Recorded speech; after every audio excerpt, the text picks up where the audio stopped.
আজকে আপনাদের সাথে আমি শেয়ার করব আমার বাচ্চাদের জন্য বানানো মজার একটা টিফিন আইটেম। সেটা হচ্ছে চিকেন বল। আজকে শুধু রেসিপি শেয়ার করব না, সাথে শেয়ার করব একজন মায়ের ছোট্ট গল্প। আসসালামু আলাইকুম, কেমন আছেন সবাই? লিজেন্ডার লাইফ অফ নিপা ব্লগে আপনাদের সবাইকে স্বাগতম। আসলে আমরা যারা মা, আমাদের বাচ্চাদের টিফিন, খাবার আর তাদের পছন্দ অপছন্দ নিয়ে বেশি ব্যস্ত থাকতে হয়। আমার দুই ছেলে দুজনেই এক এক দিন এক এক টাইপের টিফিন নিয়ে যায় স্কুলে। সকালবেলা উঠে দুজনের জন্য আলাদা আলাদা ধরনের টিফিন বানাতে হয়। সেজন্য আমি চেষ্টা করি বেশি করে টিফিন আইটেম বানিয়ে ফ্রোজেন করে রাখতে, যাতে সকালবেলা ঝটপট টিফিনটা রেডি করে দিতে পারি। এর আগে বেশ কিছু চিকেন ফ্রাই ম্যারিনেট করে রেখে দিয়েছি ফ্রিজে। তারপর একদিন ভেজিটেবল সমুচা করে রেখেছি, আর আজকে চিকেন বল করে রাখছি। ফ্রিজে যদি 4-5 ধরনের টিফিন আইটেম ফ্রোজেন করা থাকে, আমি একদম নিশ্চিন্তে থাকতে পারি। আচ্ছা, আপনাদের সাথে এখন একটু চিকেন বলের রেসিপি শেয়ার করি। যদিও অনেকেই জানেন এটা কিভাবে বানায়, তারপর আমি যেভাবে বানাই সেটাই শেয়ার করছি। প্রথমে আমি মুরগির মাংস ব্লেন্ডারে ব্লেন্ড করে নিয়েছি। তারপর এতে আমি দিয়েছি রসুন বাটা, আদা বাটা, গোলমরিচ, vinegar, tomato sauce, soya sauce, কয়েকটি কাঁচামরিচও দিয়েছি, আর দিয়েছি কর্নফ্লাওয়ার এবং ব্রেড। চিকেন বলে অনেকেই ডিম দেয়, তবে আমি ডিম দেই না।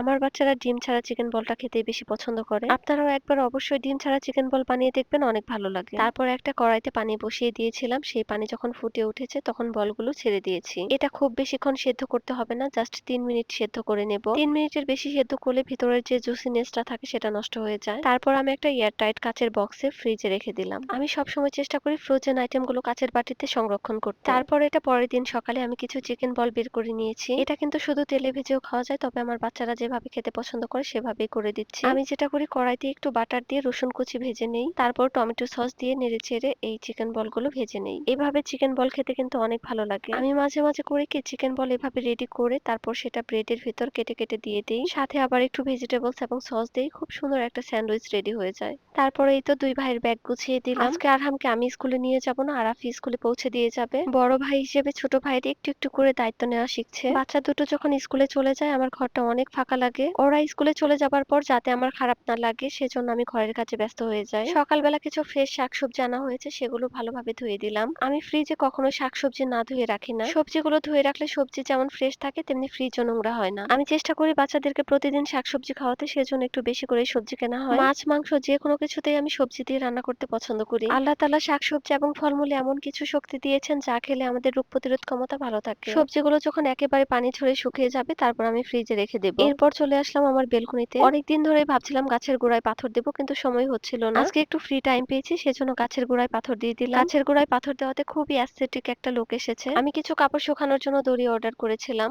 দড়িগুলোর বিশেষ সুবিধা আছে, সেজন্য ভাবলাম আপনাদের সাথে শেয়ার করি। আমরা অনেকেই আছি বেলকনিতে দড়ি টানিয়ে রাখতে পছন্দ করি না। আমিও তেমন একজন মানুষ। বেলকনিতে সবসময় দড়িতে কাপড় টানানো থাকবে সেটা আমি একদমই পছন্দ করি না। সেজন্য আমি এগুলো নিয়েছি যাতে আমার প্রয়োজন অনুযায়ী টানিয়ে নিতে পারি এবং খুলে রেখে দিতে পারি। আমার আজকের টিফিন